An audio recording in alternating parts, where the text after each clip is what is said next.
Morning प्यारे विद्यार्थियों, आज हम पढ़ेंगे मौलिक अधिकारों के दूसरे मौलिक अधिकार के बारे में।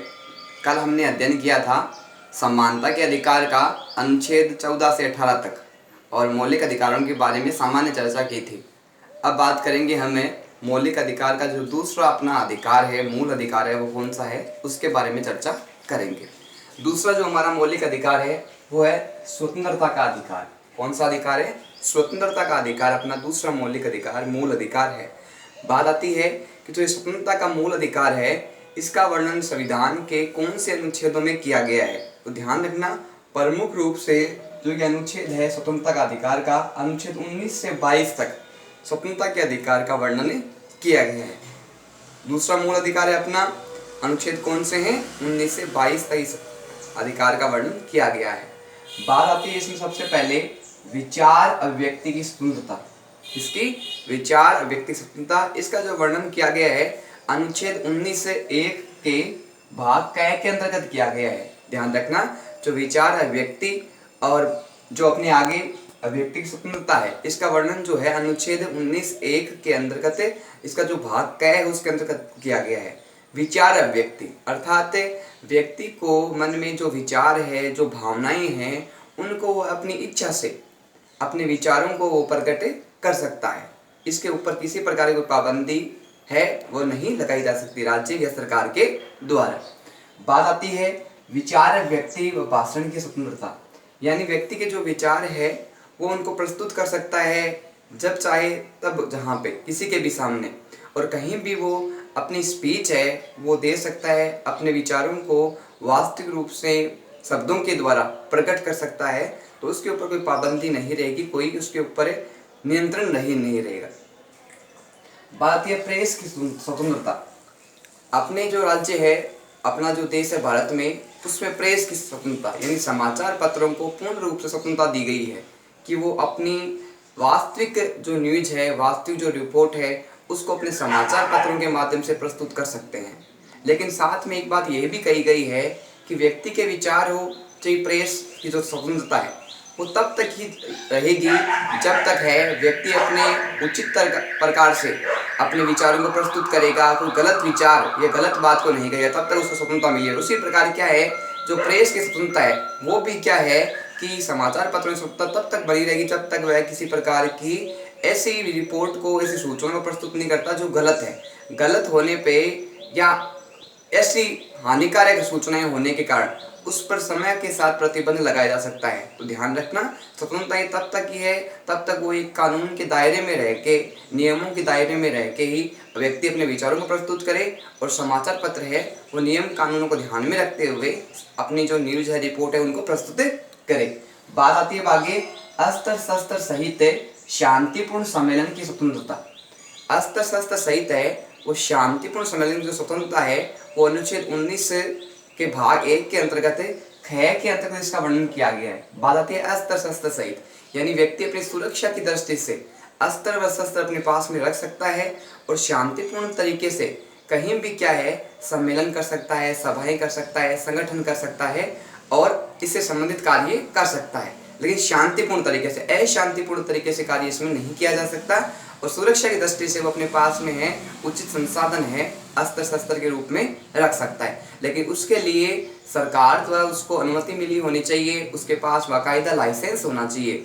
लाइसेंस के अभाव में उसके अस्त्र शस्त्र है वो छीने जा सकते हैं और उसके ऊपर राज्य के द्वारा, न्यायालय के द्वारा उचित कार्रवाई भी की जा सकती है। बात आती है संघ व समुदाय निर्माण की स्वतंत्रता। व्यक्ति है वो अपनी इच्छा से किसी संघ का, किसी समूह का, किसी संगठन का निर्माण कर सकता है, चाहे वो जाति के आधार पे हो, चाहे वो धर्म के आधार पे हो, चाहे भाषा के आधार पे, किसी भी आधार पे वो अपनी इच्छा के अनुसार किसी भी संघ का, समूह का, संगठन का या इकाई का निर्माण कर सकता है। ये जो भाग है अपने स्वतंत्रता का, ये आया है अनुच्छेद 19 के भाग 1 के अंतर्गत, गए के अंतर्गत इसका वर्णन किया गया है। ठीक है। बात आती है आगे सर्वत्र आने जाने की व निवास की स्वतंत्रता। ये जो वर्णन है इसका अनुच्छेद 19(1) के अंतर्गत, भाग भय के अंतर्गत इसका वर्णन किया गया है। सर्वत्र आने जाने यानी व्यक्ति है वो भारत में कहीं भी आ जा सकता है। मान लो कोई व्यक्ति राजस्थान का है तो वो बाद में क्या है कि मध्य प्रदेश भी जा सकता है, वो दिल्ली भी जा सकता है, वो पंजाब भी जा सकता है, और पंजाब से वापस राजस्थान भी आ सकता है, मध्य प्रदेश भी आ सकता है। इस प्रकार व्यक्ति है सर्वत्र यहीं कहीं भी आने जाने की जो स्वतंत्रता है उसको प्रदान की गई है। निवास की स्वतंत्रता, वो कहीं भी रह सकता है, कोई उसके ऊपर पाबंदी नहीं है कि जिस स्थान पे वो रह रहा है सिर्फ उसी स्थान पे रहेगा। उसकी इच्छा है तो दूसरे स्थान पे जाके भी रह सकता है। किस में वर्णन किया गया था? अनुच्छेद 19 के भाग 1 के अंतर्गत इसका वर्णन किया गया है। बात आती है निवास की स्वतंत्रता, अनुच्छेद 19 1 अड़े के अंतर्गत। निवास यानी व्यक्ति अपनी मर्जी से एक स्थान से दूसरे स्थान पे जाके वहां निवास कर सकता है। मान लो कोई व्यक्ति है फिलहाल राजस्थान में नौकरी कर रहा है, और मान लो कि उसने गवर्नमेंट एग्जाम दिया था मध्य प्रदेश सरकार की तरफ से, तो वहां उसका मान लो कि उसका चयन हो गया, तो अब जरूरी नहीं है कि वो राजस्थान में ही रहेगा, क्योंकि उसका नंबर वहां आ गया तो उसको वहां जाना पड़ेगा। और स्वतंत्रता भी मिली हुई है व्यक्तियों को साथ में कि वो कहीं भी रह सकते हैं, निवास कर सकते हैं। निवास के आधार पर रहने के लिए स्थान पे या कहीं भी वहां भूमि वगैरह जमीन वगैरह खरीदते हैं, तो इस पे क्या है, राज्य किसी प्रकार का प्रतिबंध नहीं लगा सकता, किसी प्रकार की रुकावट उत्पन्न नहीं कर सकता। बात आती है वृत्ति व व्यापार की स्वतंत्रता, अनुच्छेद 19(1) के भाग 6 के अंतर्गत। वृत्ति, व्यक्ति अपने मन की इच्छा के अनुसार कोई भी कार्य चुन सकता है, कोई भी व्यापार कर सकता है, चाहे वो कपड़ों का हो, चाहे वो उद्योग धंधों का हो, चाहे वो धातुओं का हो, चाहे हीरे जवाहरात का हो, चाहे वो किसी प्रकार के कार्य कर रहा हो, वो अपनी इच्छा से अपने मन से किसी प्रकार का कार्य चुन सकता है, अपनी योग्यता के आधार पे, अपनी इच्छा के आधार पे। बात आती है आगे कि नशीली व खतरनाक चीजों का व्यापार पर प्रतिबंध, यानी व्यक्ति जो व्यापार कर सकता है वो उचित संसाधनों का, उचित धातुओं का, उचित खाद्य पदार्थों का, उचित वस्तुओं का व्यापार कर सकता है। लेकिन मान लो कोई व्यक्ति है, कोई व्यापारी है, वो मान लो ड्रग्स है, हीरोइन है, कोकीन है या अन्य नशीली और खतरनाक चीजों का व्यापार करता है, तो इस व्यापार पे राज्य है वो स्पष्ट रूप से प्रतिबंध लगा रखे हैं, और कोई ऐसे करते हुए कार्य पकड़ा जाता है तो न्यायालय के द्वारा उसको गिरफ्तार किया जाता है और उचित उसको दंड दिया जाता है और उसका कुछ हर्जाना भी उसको भुगतना पड़ता है। बात आती है अपराधों के लिए दोष सिद्धि के विषय में संरक्षण। अपराध जो किस प्रकार है उसके अकॉर्डिंग उसको दोष सिद्धि होने पे ही अपराधी कहा जाएगा। जब तक उसके ऊपर दोष सिद्ध नहीं होता तब तक किसी व्यक्ति को न्यायालय के द्वारा या किसी व्यक्ति विशेष के द्वारा उसको अपराधी नहीं कहा जा सकता। इसके संबंध में उसको संरक्षण यानी सुरक्षा मिली हुई है। ये कौन से अनुच्छेद में है? अनुच्छेद 20 के अंतर्गत इसका वर्णन किया गया है। बात आती है इसमें अपराध के समय लागू किसी कानून का उल्लंघन नहीं। मान लो कि किसी व्यक्ति ने कोई अपराध कर दिया है, कोई गलत कार्य कर दिया गया है, लेकिन उससे संबंधित उस समय कोई कानून नहीं बना हुआ है, तो उस समय जब कानून नहीं बना गया तो हम उस व्यक्ति को अपराधी घोषित नहीं कर सकते, क्योंकि जब व्यवस्था ही नहीं बनाई हुई, जब कोई नियम भी उस समय नहीं बना हुआ, कोई कानूनी व्यवस्था उस समय संबंधित उससे नहीं है, तो उस व्यक्ति को अपराधी नहीं कहा जा सकता, क्योंकि उस समय कोई कानून नहीं बना हुआ है और कानून नहीं बनने के कारण उसको किसी प्रकार से अपराधी या दोषी नहीं कहा जा सकता। बात आती है एक अपराध एक सजा, यानी किसी व्यक्ति ने कोई चोरी की है, कोई डकैती की है, कहीं लूटमार की है, तो उसको उस कार्य के लिए एक बार ही सजा दी जाएगी। ये नहीं है कि एक बार उसको सजा मिलने के बाद में उसी गलती के लिए, उसी दोष के लिए उसको वापस सजा दी जाएगी। तो ध्यान रखना, अपने संविधान में, अपने न्यायालय द्वारा स्पष्ट किया गया है कि एक दोष के लिए व्यक्ति को एक ही बार सजा मिलेगी, एक से अधिक बार उसे सजा नहीं दी जाएगी।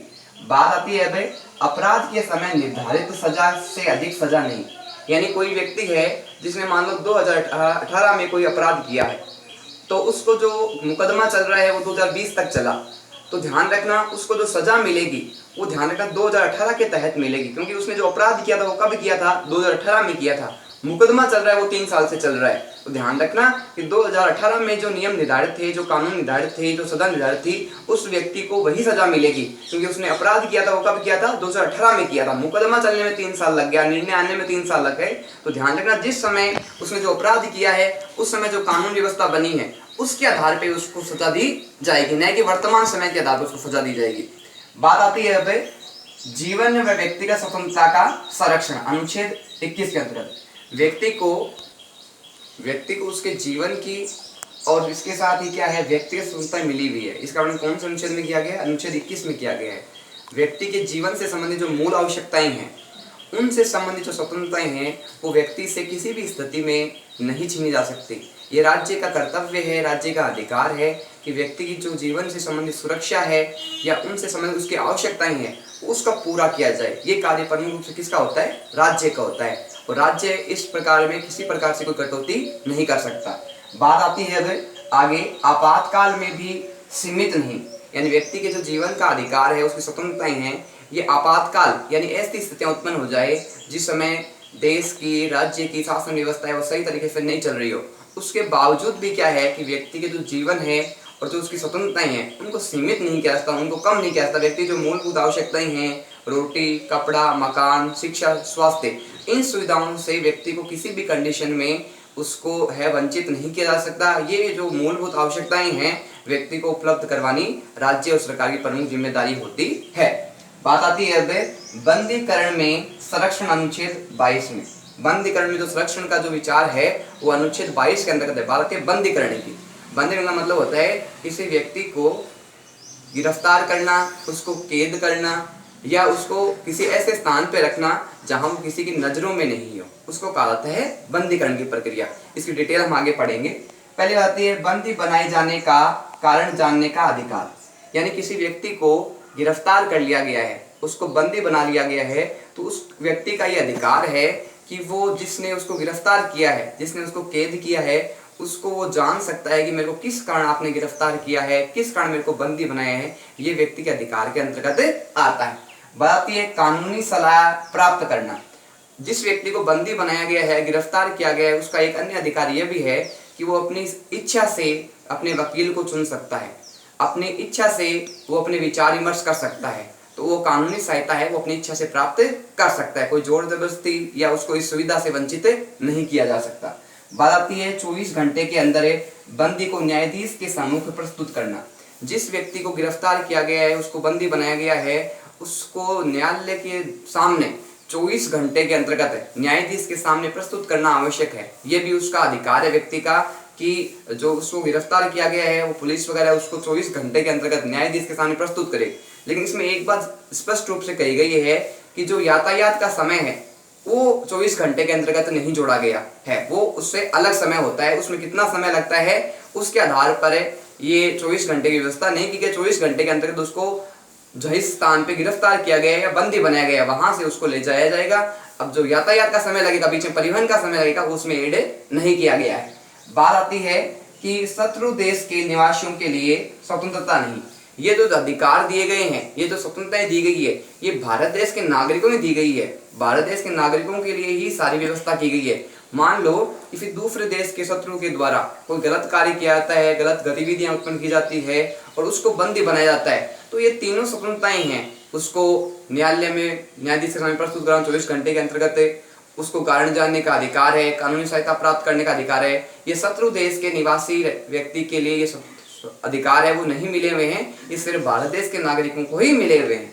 बात आती है अब निवारक नजरबंदी, यानी निवारक यानी ऐसी स्थिति कि उस समय कुछ ऐसी स्थितियां उत्पन्न होने की संभावना हो कि लगता है कि गलत स्थितियां, गलत गतिविधियां समाज में कभी भी उत्पन्न हो सकती है, उसके आधार पे किसी व्यक्ति विशेष को नजरबंद किया जा सकता है, उसको ऐसे स्थान पे ले जाया जा सकता है जहां की सूचना व्यक्ति विशेष के अलावा या जो डिपार्टमेंट से संबंधित कुछ लोग हैं उनके अलावा किसी को भी नहीं होती। बात करेंगे इसमें कौन कौन सी प्रमुख बातें आती है। पहले आती है बिना किसी न्यायिक प्रक्रिया की नजरबंदी, यानी न्यायालय के आदेश के बिना भी किसी व्यक्ति को नजरबंद किया जा सकता है। प्रमुख तो ये रहता है कि व्यक्ति को न्यायालय ने आदेश दिया है, उसके बाद में क्या है उसको नजरबंद किया जाता है। लेकिन विशेष स्थितियों में क्या है कि न्यायिक प्रक्रिया चलाए बिना ही, बिना कोई निर्णय के ही किसी व्यक्ति विशेष को किसी कारणवश नजरबंद किया जा सकता है। अपराध रोकने की प्रक्रिया, प्रमुख रूप से नजरबंद कब किया जाता है कि जब लगे कि कोई आपराधिक गतिविधि उपलब्ध होने वाली है या होने वाली है, घटित होने वाली है, तो ऐसी स्थिति से निपटने के लिए क्या है कि अपराध रोकने की दृष्टि से ये प्रक्रिया नजरबंदी की अपनाई जाती है। किसी व्यक्ति के अपराध करने के अनुमान होने पर, यानी किसी राज्य द्वारा, किसी क्षेत्र के द्वारा जब किसी व्यक्ति विशेष को, पुलिस को या अन्य व्यक्ति को जब ये अनुमान हो जाए कि कोई व्यक्ति है वो आतंकवादी गतिविधि कर सकता है, कोई अलगाववादी प्रक्रिया कर सकता है, कहीं पे विस्फोट करवाने वाला है या कहीं पे हमले करवाने वाला है, तो ऐसा अनुमान हो जाए कहीं पे, तो उस व्यक्ति को ऐसी स्थिति में नजरबंद किया जा सकता है। 3 माह से अधिक बंदी नहीं, यानी जिसको नजरबंद किया गया है, जिसको किसी स्थान पे रखा गया है, उसको अधिकतम 3 माह तक क्या है कि उसको बंदी नजरबंद किया जा सकता है, उससे अधिक नहीं है। उससे अगर अधिक करना है तो संसद की अनुमति है या न्यायालय की अनुमति है वो लेना आवश्यक है। उसके बाद में इसके समय को बढ़ाया या घटाया जा सकता है। राष्ट्रीय सुरक्षा अधिनियम 1980 इन सुरक्षा की दृष्टि को ध्यान में रखते हुए और देश को मजबूती प्रदान करने के लिए जो राष्ट्रीय सुरक्षा अधिनियम बनाया गया, ये कब बनाया गया था? 1980 में ये बनाया गया था। बात आती है अब सुरक्षा की दृष्टि से महत्वपूर्ण ये अधिनियम क्यों बनाया गया? सुरक्षा की दृष्टि से अपने देश में सुरक्षा रहे, शांति रहे, किसी प्रकार की गतिविधियां उत्पन्न नहीं हो और क्या व्यवस्था सुचारू रूप से चलती रहे, इसके लिए ये राष्ट्रीय सुरक्षा अधिनियम 1980 में बनाया गया था।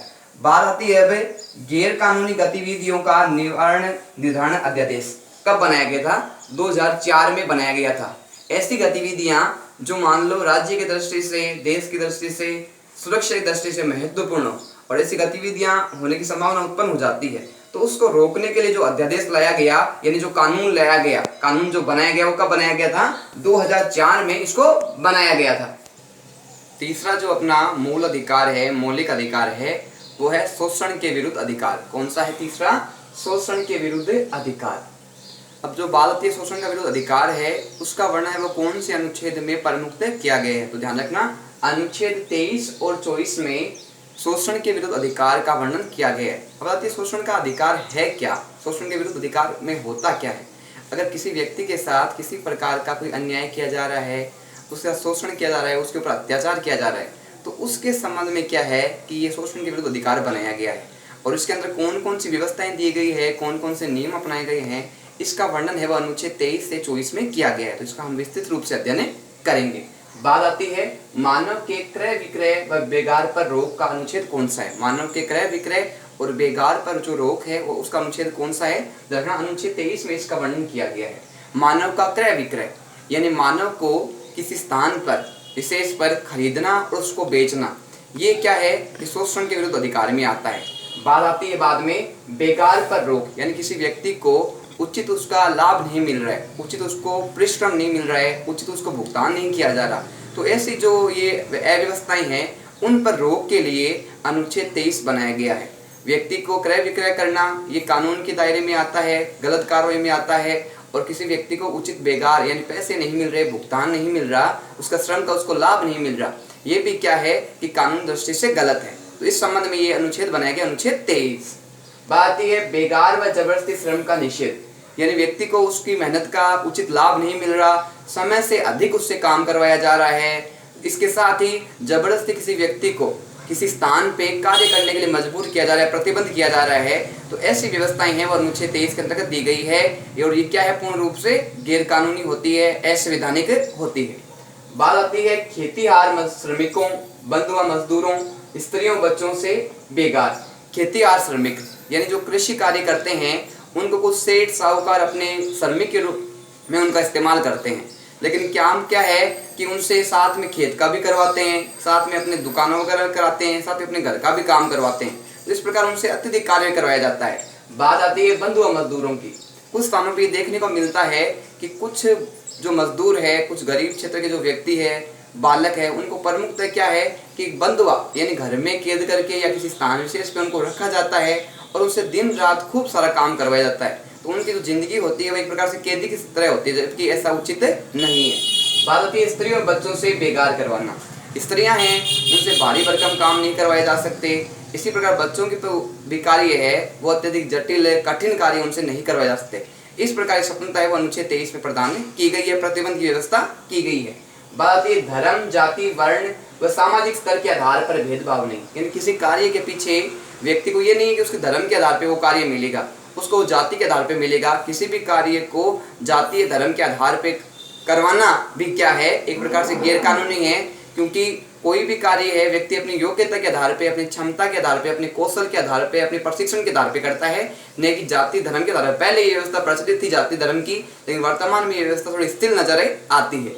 बात आती है बाल श्रम निषेध है, अनुच्छेद 24। प्रमुख रूप से जो अनुच्छेद बना हुआ है शोषण के विरुद्ध अधिकार, ये बाल श्रम से संबंधित है और इसका वर्णन कौन से अनुच्छेद में किया गया है? अनुच्छेद 24 में इसका वर्णन किया गया है। बाल श्रम यानी छोटे बच्चों से संबंधित जो कानून व्यवस्था बनी हुई है वो अनुच्छेद 24 में बनी हुई है।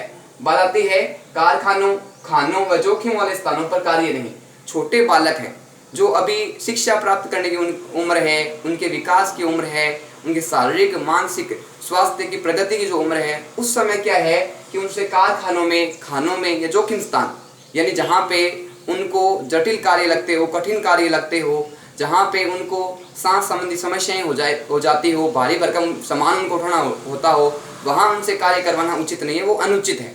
बात आती है 14 वर्ष से कम आयु वाले बालकों के लिए प्रमुक्त है। प्रमुक्त ये कानून बना है, ये कितने वर्ष के आयु के बालकों के लिए बना है? तो 14 वर्ष से जो छोटे बालक हैं उनके लिए ये प्रमुक्त कानून बनाया गया है कि उनको कठिन कार्य नहीं करवाए जा सकते, कारखानों में, बड़े बड़े उद्योग धंधों में उनसे भारी भरकम नहीं कार्य करवाए जा सकते। इस प्रकार बालकों के, स्त्रियों के और जाति विशेष के जो सुरक्षा संबंधी जो कानून प्रमुखता बनाया गया है, उनके हितों को ध्यान में रखते हुए वो है शोषण के विरुद्ध अधिकार। बात करते हैं अपने चौथे मूल अधिकार की, वो है धार्मिक स्वतंत्रता का अधिकार। चौथा अधिकार कौन सा है अपना? धार्मिक स्वतंत्रता का अधिकार। और इसका वर्णन कौन से अनुच्छेद में किया गया है? तो अपना अनुच्छेद 25 से लेके और 28 में जो धार्मिक स्वतंत्रता है उसका वर्णन किया गया है। अब इसमें प्रमुख कौन कौन सी बातें आती है उसके बारे में विस्तृत चर्चा करेंगे। पहली बात आती है अंतःकरण की स्वतंत्रता। अंतःकरण की जो स्वतंत्रता है उसका वर्णन है वो अनुच्छेद 25 के अंतर्गत किया गया है। अंतःकरण यानी व्यक्ति को अपने मन के जो स्वतंत्रताएं हैं वो पूर्ण रूप से मिलेगी। उसके मन के ऊपर किसी प्रकार का, उसके विचारों के ऊपर किसी प्रकार का कोई प्रतिबंध है, कोई विशेष अधिकार है, विशेष कानून है, वो नहीं लगाया जा सकता। बात आती है धर्म अपनाना, अनुसरण करना और प्रचार का अधिकार। व्यक्ति अपनी इच्छा से किसी भी धर्म को अपना सकता है, उसकी पूजा प्रार्थना कर सकता है, उसकी अर्चना कर सकता है, साथ में उस धर्म का प्रचार प्रसार भी कर सकता है। राज्य है, यह कानून है, यह संविधान है, इस पर किसी प्रकार का प्रतिबंध नहीं लगाता। व्यक्ति मान लो कोई हिंदू धर्म का है तो बाद में दूसरा धर्म अपना सकता है, या मान लो सिख धर्म का है तो वो हिंदू धर्म अपनी इच्छा से अपना सकता है और उसके अनुसार अपना आचरण कर सकता है और उस धर्म का साथ में प्रचार प्रसार भी कर सकता है, उसको वृद्धि करने के लिए, उसके विकास के लिए। बात आती है धार्मिक संस्थाओं में प्रवेश, पूजा का अधिकार। व्यक्ति है वो धार्मिक संस्थाओं में अपनी इच्छा के अकॉर्डिंग, मन के अनुसार पूजा प्रार्थना भी कर सकता है, उसकी अर्चना भी कर सकता है, उसकी आराधना भी कर सकता है और वहाँ पे वह किसी स्थान पे प्रवेश भी कर सकता है। जरूरी नहीं है कि हिंदुओं का मंदिर है तो फिर वहाँ हिंदू ही प्रवेश करेंगे, उस जाति के लोग ही प्रवेश करेंगे। वहाँ सामान्य जाति के लोग हैं, अन्य धर्म के लोग हैं, वो भी प्रवेश कर सकते हैं, क्योंकि राज्य द्वारा संविधान में स्पष्ट रूप से संविधान सभी व्यक्तियों को समान रूप से स्वतंत्रता दी गई है। बात आती है धार्मिक मामलों के प्रबंध की स्वतंत्रता। कोई भी व्यक्ति है वो अपनी इच्छा से किसी प्रकार का कोई प्रबंध कर सकता है। धार्मिक मामलों में जो प्रबंध की स्वतंत्रता है वो अनुच्छेद 26 के अंतर्गत इसका वर्णन किया गया है। धार्मिक मामलों का प्रबंध यानी कोई भी जो हिंदू धर्म का हो, सिख धर्म का हो, जैन धर्म का हो, बौद्ध धर्म का हो, वो अपने धर्म के अनुसार कहीं भी क्या है कोई धार्मिक कार्य कर सकता है, उसकी व्यवस्था कर सकता है, तो उसके मामले में उसको स्वतंत्रता दी गई अनुच्छेद 26 के अनुसार। बात आती है दान देना व लेना, कर मुक्त। दान किसी प्रकार का हम दे रहे हैं या किसी स्थान पे दान मिल रहा है तो उस दान को प्रमुख है जो धार्मिक कार्य में ले जा रहा है उसको कर मुक्त रखा गया, उसके ऊपर किसी प्रकार का टैक्स नहीं लगाया जाएगा। लेकिन वर्तमान में धीरे धीरे ये स्थितियां क्या है परिवर्तित होती जा रही है, जो दान दिया जा रहा है उसको भी कर की श्रेणी में माना जाने लगा है। बात आती है धार्मिक संस्थाओं में निजी मामलों का प्रावधान। धार्मिक संस्थाएं हैं वो अपनी व्यक्ति है, विशेष है, वो अपनी इच्छा से इनको स्थापना कर सकते हैं, स्थापना करने के साथ इनका निर्माण कर सकते हैं और लेकिन वहाँ किसी वो व्यक्ति को विशेष रूप से किसी धर्म के लिए बाध्य नहीं कर सकते। और इसके साथ ही है जो धार्मिक संस्थाएं हैं उनमें जरूरी नहीं है कि उसी धर्म से संबंधित व्यक्ति आए या उसी धर्म से संबंधित व्यक्ति है जुड़े हुए अन्य देश के या अन्य समाज के वो आए, अन्य सभी प्रकार के जो व्यक्ति विशेष हैं, सामान्य व्यक्ति है, उन धार्मिक संस्थानों में निजी मामलों में प्रवेश कर सकते हैं। बात आती है धार्मिक शिक्षा के लिए बाध्य नहीं, यानी किसी भी विद्यालय में किसी भी स्थान विशेष पे व्यक्ति जहाँ प्रवेश लेता है वहाँ जिस धर्म से वो संबंधित विद्यालय हो, कॉलेज हो, तो वहाँ पे जरूरी नहीं कि उस व्यक्ति को जो धर्म की वहाँ संबंधित है प्रमुख वो बनाया गया है उस धर्म की उसको शिक्षा लेनी पड़े। वो इसके लिए बाध्य नहीं है, मजबूर नहीं है कि उसको वो धर्म अपनाना पड़ेगा। वो अपनी इच्छा से चाहे तो ये कार्य कर सकता है और इच्छा से नहीं करना चाहे तो नहीं कर सकता। बात आती है राजकीय संस्थाओं में धार्मिक शिक्षण पर रोक। राज्य द्वारा, सरकार द्वारा जो विद्यालयों की स्थापना की गई है वहाँ पे किसी प्रकार के धर्म विशेष को महत्व नहीं दिया जाता। कोई व्यक्ति है उसको किसी धर्म के लिए पूजा प्रार्थना करने के लिए वहां बाध्य नहीं किया जाता, सभी पूर्ण रूप से स्वतंत्र है और कोई ऐसा करता है तो उसके ऊपर उचित कार्रवाई करती है। बात कौन से अनुच्छेद के अंतर्गत है? जनगणना अनुच्छेद 28 में इसका वर्णन किया गया है। अब बात आती है किसी भी प्रकार की धार्मिक शिक्षा नहीं शिक्षण संस्थाओं में, कहीं भी कोई शिक्षण संस्था है, विद्यालय है बना हुआ है, कॉलेज बना हुआ है, वहां किसी धर्म विशेष की शिक्षा नहीं दी जाएगी। क्योंकि धर्म विशेष शिक्षा का मतलब हो गया कि वहां सिर्फ एक ही जाति के एक ही धर्म के लोग पढ़ते हो, जबकि शिक्षा जो क्षेत्र है, विद्यालय हो चाहे बड़े महाविद्यालय हो चाहे कॉलेज हो, उसमें स्पष्ट रूप से क्या है कि एक धर्म के लोग न पढ़ते हुए विभिन्न धर्मों के विभिन्न जातियों के लोग पढ़ते हैं। तो इस कारण क्या है कि उन राजकीय जो संस्थान है उनमें किसी धर्म विशेष की शिक्षा है वो संस्था प्रदान के द्वारा, अध्यापकों के द्वारा नहीं दी जाएगी।